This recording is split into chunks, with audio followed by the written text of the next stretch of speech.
Hi friends, just a quick announcement video to let you know that my map for the Metroidvania Bow, Path of the Teal Lotus, I have no idea if that's how you pronounce bow, by the way. The little accent over the O gives me pause, but I've not looked it up.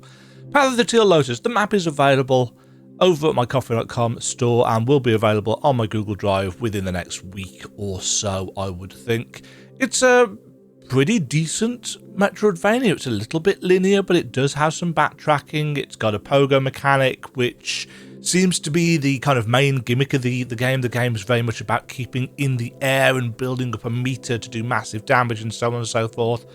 It's not my favourite game. It's got some quibbles. I personally had issues with input eating, which for a game that requires the amount of precision it does, I thought was a little bit off, and I'm not going to say unforgivable because I'm not want to hyperbolize, but yeah, it made things a bit more frustrating in places than it needs to. There is definitely a bit of a difficulty spike.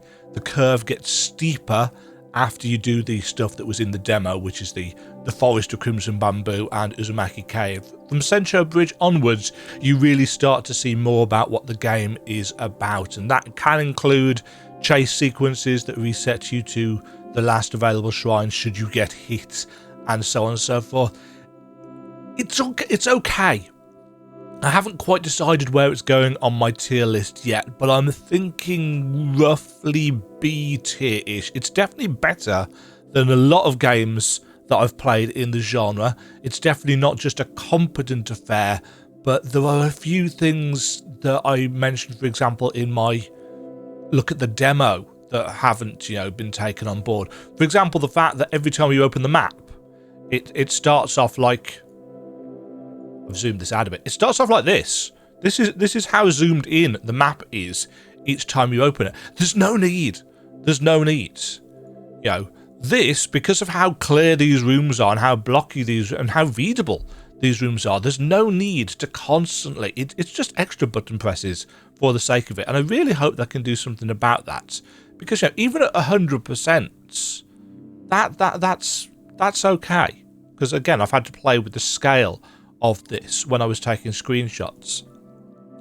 That 66%, or even that 55% of how I've got this scaled would be great, but having to constantly just double tap the zoom button to zoom out from this each time is daft. But yeah, everything that you could want from a map is on here, and there is a collectible about 3/4 of the way through the game, the Intuition collectible, which shows you, not collectible, Omamori, the talismans that you can equip. They're like Hollow Knight's charms, that shows you where any kind of missed things are that you can find, except the kettle fragments. Those you'll have to actually work out the riddle answers for yourself, or look on the map, because I've marked them on. But that collectible item does show you where basically everything is, except the kettle parts and except the big pinata head things that you can break. I've marked as many of those on as I can, but because they do not show up by the collectible talisman, I don't know whether I've got all of them. The final area in the game, the Imperial Castle, doesn't really have anything that you can collect, but that's probably because you can't get back to it. And I've left a couple of notes on this section. You can pause the video if you want to read those, because I'm not going to linger on those. But there are certain rooms, for example, it's like, I couldn't see a way of getting into that room. I don't know whether it's for content that's coming later or what. And likewise, there's a room down in Uzumaki Cave, which, as of time of recording this, which is the 20th of July, it doesn't seem to have a use yet. I've asked in the metroidvania.dg Discord, because I know that there are people there that helped playtest the game, and they basically said, yeah, we can't talk about that yet. So I'm guessing it's for content that's going to come at some point in the future.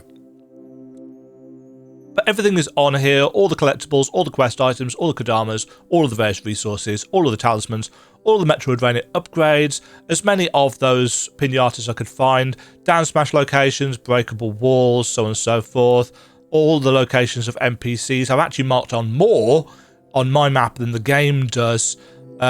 All of the Darumas that you can get, walls that you require smashing through with various bits and pieces, locked doors, key items, and so on and so forth. They're all here.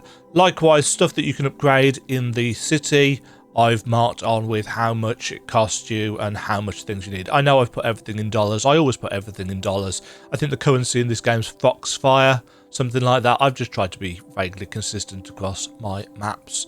Other barriers, bosses, so on and so forth. Everything that is on here, and I've double checked this against the game's own internal files for collectibles using sneaky methods.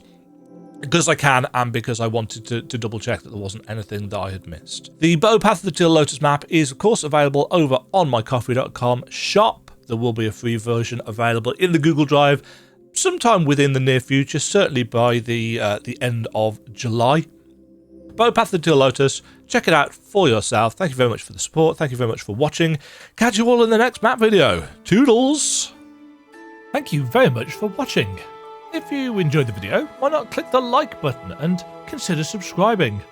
Remember, you can ring the bell notification icon to get notified when new videos go live. And until next time, cheerio.